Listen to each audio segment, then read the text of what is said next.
Oh, that I wouldn't know. Oh, That, I'm not really sure. oh, it was that old guy. He always gets made fun of. Oh, Old man with white hair. yeah, I know who he is. Gosh. I know this. Yeah, I know. I see him right now in front of my face. But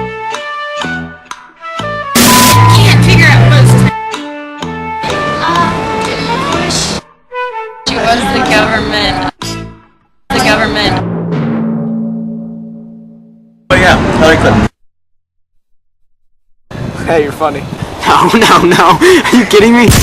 1 in 10 million presidential elections is decided by one vote. That laughing kid could cast the deciding vote. That is the same chance that kid has of winning the lottery. People play the lottery every day, and someone wins. Woo! Do you think students should be involved in politics? Absolutely. Absolutely. Absolutely. Absolutely. No. No? Let's check the background information to decide the dispute. In the U.S. alone, there are over 70 million teenagers. That's more than 26% of the population. So globally, how did teenagers affect politics in the past?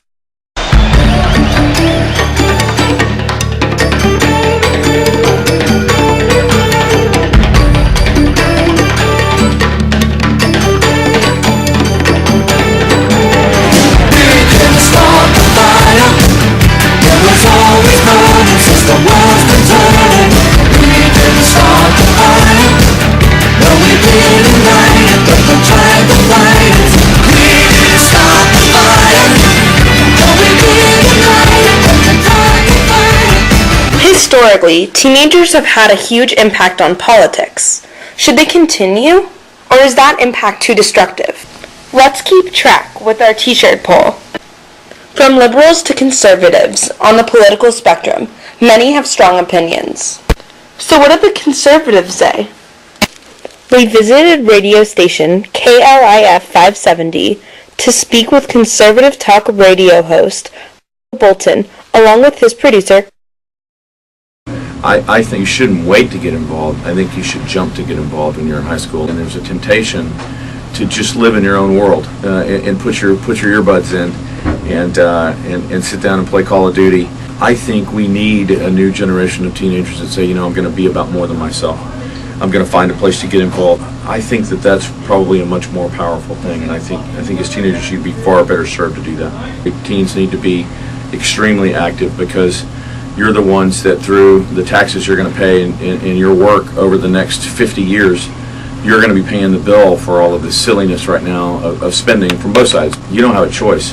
You have to get involved. I think one of the things that you have to do if you're campaigning, for example, is take advantage of the vitality and the energy of people that are in high school, that can get out and that can march, they can deliver handbills, you know, they can drop things off at people's doors, they can go to shopping malls, whatever. I think that there was a sort of a groundswell there from kids getting excited, influencing their parents, and it was pretty clear that the parents were being pushed to get involved because the kids were excited about it, and I think that's great. I mean, I think that's what it's all about. There's a very active dialogue that's underway that I think is really good for the country. It's something that you don't learn unless you do it, and that's what the system's all about, I think, in terms of the democratic principles that got us to this point. Let's check the exit polls. Okay. Looks like no is not putting up a fight. Now let's look at the conservative Tea Party.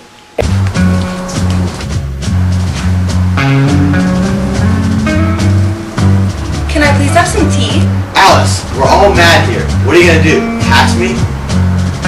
Oops, wrong Tea Party.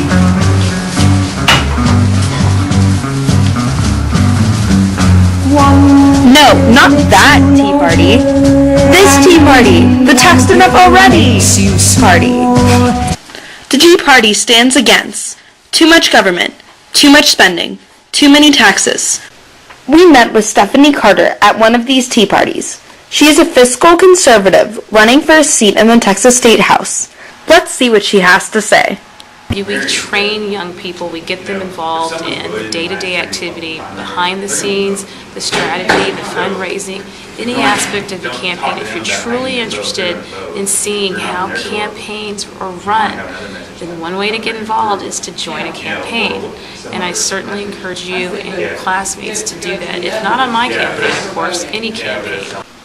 We also went to the Eisman Center for another Tea Party, where we spoke with the co-founder of the Dallas Tea Party, Ken Emanuelson. We really do need to do a lot more to get through to you just how important these fiscal issues are.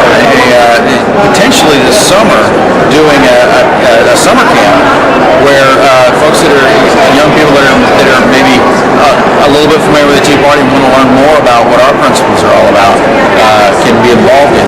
And Michael Reagan, adopted son of former President Ronald Reagan.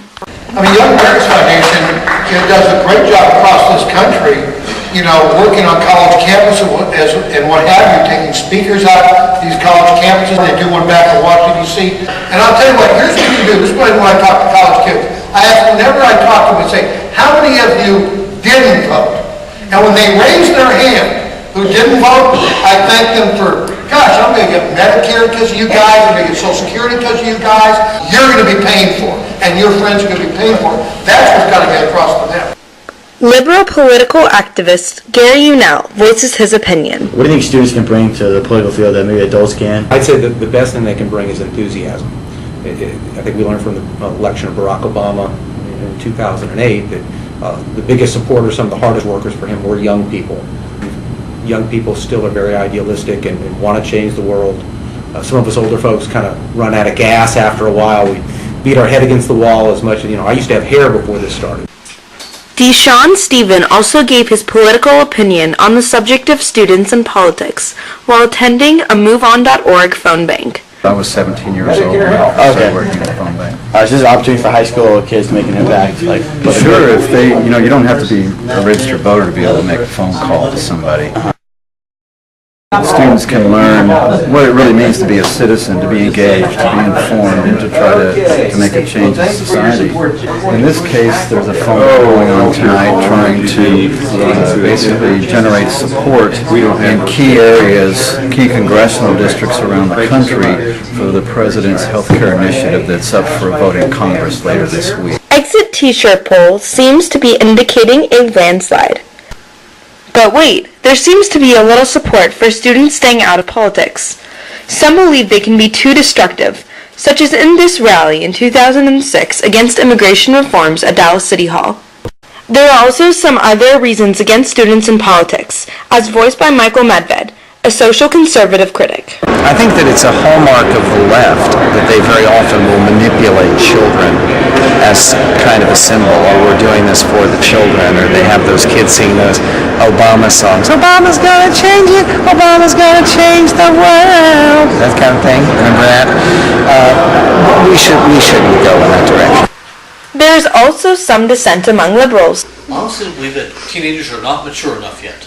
After all, we raised the drinking age from 18 to 21 because they couldn't maturely handle a drink, and yet we expect them to do the most important job in America, voting for elected office? No, sir. The poll shows over 3 times as many yes votes to no's. But what does the political expert have to say? Dr. Alan Sachs has been teaching political science for 40 years at the University of Texas at Arlington. He will settle the dispute. How can students get involved in politics? You may not be able to vote, but you can participate in a campaign. A lot of local campaigns, city council, if you're from Plano City Council, Plano School District, that would be a perfect way to do it. How have they impacted elections? A lot. Okay. Young people have impacted elections a lot, especially at the national level. In the last election for President of the United States, a little over a year ago, young people 18 to 26 participated in very great numbers. Not only that, their energy, they got out there and they wore t-shirts and they put bumper stickers on and everything else. And about 75% of the young people, by most accounts, voted for President Obama. That's a pretty good force that helped to elect him President of the United States. We've all seen Jay Leno's jaywalking. When you ask people, when did this happen? When was the Civil War years? Who was this person? You know, and you get the answers and you say, oh my gosh, what is going on? Young people usually are very excitable. They're very emotional. They love slogans and they catch on to things like a rock star. Just ask your high school teachers. You know what I mean? They're excellent. Their brains are bopping. About those two organizations. I think that if students want to get involved in those two issues, if they know what the issues are, let her rip. I think it's terrific. One is conservative, perhaps. One is a lot more liberal. Fine. Let them understand the issues and jump onto it. But I've had students in class that have educated me about some of these issues. For example, I had never heard of a Tea Party before. She said to me, I didn't say it to her, she said to me, have you been to a tea party? I said, what do you mean, a tea party? You know, what's this tea party? She says, I'm going to a tea party. I've been to these tea parties and I like it. She understood the issues. It wasn't just, she understood the issues and she was going. The answer, my friends, is blowing in the wind. The answer is yes. Mainly just I speak out sometimes at my school with some of my friends. I volunteered for the Barack Obama campaign for president because I needed to get involved because I knew that I could make a difference. No matter where you fall on the political spectrum, first you need to get educated, and then you can take action. I think it's part of what makes this country great, and I think they should be. Isn't that what we're founded on? Now go out there and get involved.